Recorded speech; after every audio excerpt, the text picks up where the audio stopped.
Hello, this is Mike, NoStressMike.com. What I want to talk about is if you're thinking of retiring and you're thinking maybe China might be an option. And that's what I want to talk about. And that's an American's point of view. I'll tell you, and I'm not an expert at this. This is not. I haven't had that much experience. I've been here 2 times, 3 months each time, and now this last time was a little different. Now I got married to a Chinese woman, and that's really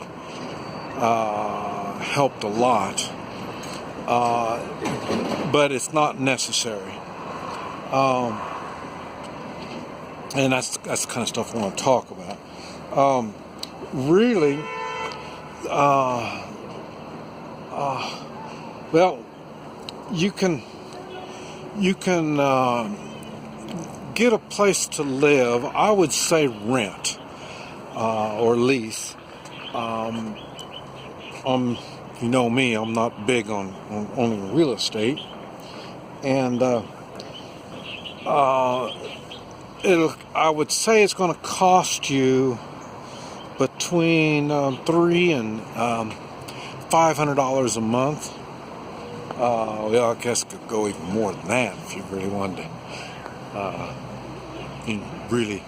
If you got the funds and you don't mind spending it, you could do even more than that. But that'd be about what it would be, $300 to $500 a month for a nice place. Now, I made a lot of videos here in China, and now this is where I'm at right here in this particular spot. Like I say, I live over here somewhere. I forgot. I mean, it changes. I mean, you go 1 block over, it will change completely. The place that I'm living at, when I first got there, I thought, man, there's no traffic, there's no people. I was really kind of shocked. The first time I was here, I lived in a ghost city, and that was apartment buildings with nobody living in it. Or very few, like 20% occupants. I would say where we're at, it's probably closer to 80 or 90%, but you don't see the people still. I mean, you see people, unlike when I was at the other place. Man, there wasn't hardly anybody out there. I mean, it looked like a ghost city, but it's really kind of there's not that many people for what it is, and when I first got there, my wife owns an apartment there, and I was completely attached to her. I mean, I don't speak the language, I don't understand the language, I can't read the language, and I can't even feed myself. Okay, now feeding yourself isn't that bad. Like I say, I've got some food allergies, so that's why I've got to watch it. And that's about the only thing. I'm not a real picky eater. If you are a picky eater, this probably wouldn't be the place for you. If you really love fast foods like we have in the United States, this isn't the place for you. The food is basically pretty healthy for you. It's really inexpensive. If it wasn't for my wife enjoys cooking, so that's why we just started maybe a week now. She's been making food, and it's really cheap. I mean, we started with nothing We got pots and pans, but no type of basic foods at all. And I've spent maybe $30, and that's from starting from scratch. And but at least you had the pots and pans. So, but anyway, and a refrigerator. You really don't need a refrigerator. I'm surprised they're so big. Even our refrigerator is big in the United States. I'd be really happy to have a refrigerator like that in the United States. But the food is fresh. So, like I say, we go to the market every other day at least.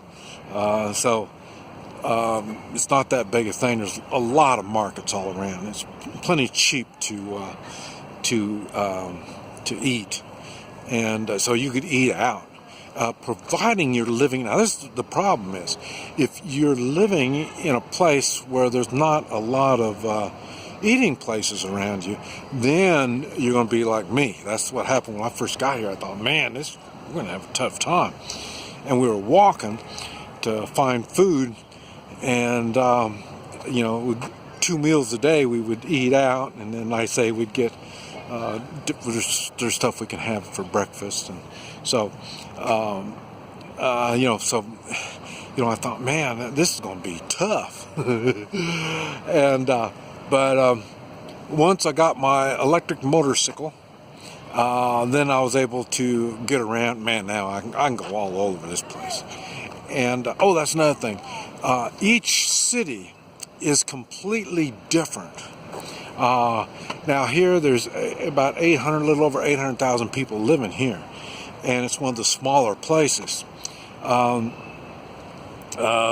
you get up to 3, 5, 20 million, I mean, those cities, there's a lot more restrictions. The electric motorcycles can be restricted, and the traffic, the way the traffic goes, there's not much traffic at all. And one of the coolest things, and my friend told me, I had problems when I was here the first time, and my friend told me, he's Chinese and he's an American, but he was born here. Now he's kind of retired. He comes here half of the year. And he said, well, the reason I really didn't get in trouble is because I'm old. And he's right.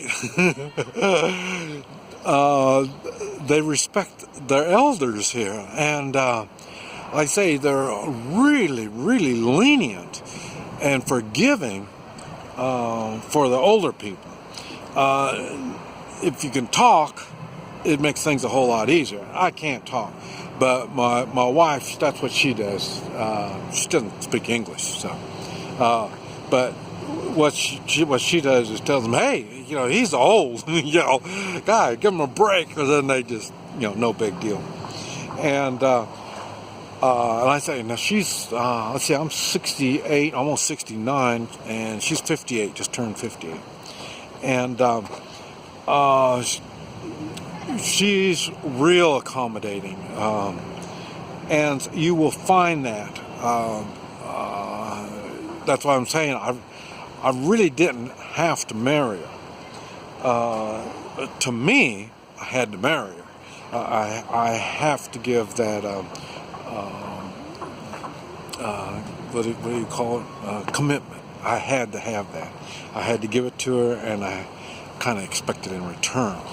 And but anyway, but you really didn't have to, and that's what she told me in the translator. She said, we don't have to get married, no big deal.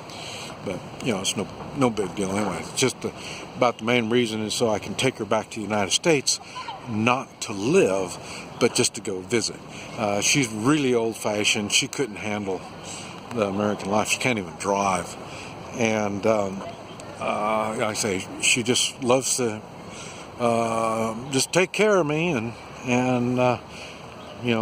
stay at the house. She's a staying at the house kind of person. So the thing is, she'll go with me any place I want to go. Like I say, I'm here for winter now, and now next winter we'll be someplace else. We'll spend winter someplace else. I don't know if it'll be in China or Thailand or, no telling where we're going to go. Just for a month or two, we'll be someplace else. And because cost of living is very, very inexpensive. Like I say, I came from Guatemala. I haven't lived in the United States since '02, I think, is when I left. But the price is probably about the same as Mexico and Guatemala and all in that kind of area. United States is one of the expensive ones, but the rest of this is really inexpensive. Thailand is a good place. And like I say, I'll be hitting some of the other countries around here too, but right now I just don't, because normally I drive. When I'm in the Western Hemisphere, I drive. Now I have to fly every place I go. And well, except for now here in China, I can take, normally I'll go any place the high-speed train will go.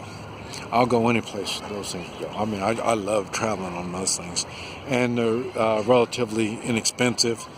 And so I don't mind traveling all over China like that. And like I say, my wife's plenty happy to stay like that. So, it's no big deal.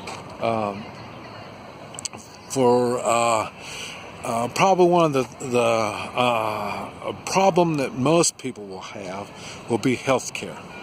And I'm not sure how others do their health care. I take care of myself. I'm into natural healing. I don't do doctors and medicine, so that's not an option for me. If I need something done, I would probably go back to the States, but like I say, it really doesn't make no difference to me. I'm just, when I'm thinking about what needs to be done, I just, I've done so much, I don't even know what else I can do anymore. So as far as I'm concerned, let's move on to the next step. So I don't have that fear that many people have. And like I say, I pretty much I've been getting rid of my business ties, so I don't have any obligations, and so I've kind of pretty much, like I say, so I don't have any baggage. I'll put it that way. No baggage at all. And so this is something that you might want to think of if you, because communications is so bad. Internet is filtered, so you can't really use internet to get things done. You can't make calls directly out of China using a phone. And so it's there's lots of limitations. They got really good control over the people. And now, I probably couldn't have done this 5 or 10 years ago. But in the stage of my life now, there's not much to control for me anymore. I mean, I still can leave whenever I want to leave. And I say, matter of fact, I got to leave every 2 months. And that's okay with me. That gives me an excuse to leave. So I get to go every 2 months somewhere. Get to go on vacation from my vacation. But these are things you might want to think about. If you're thinking about moving to China to retire, this is Mike, NoStressMike.com.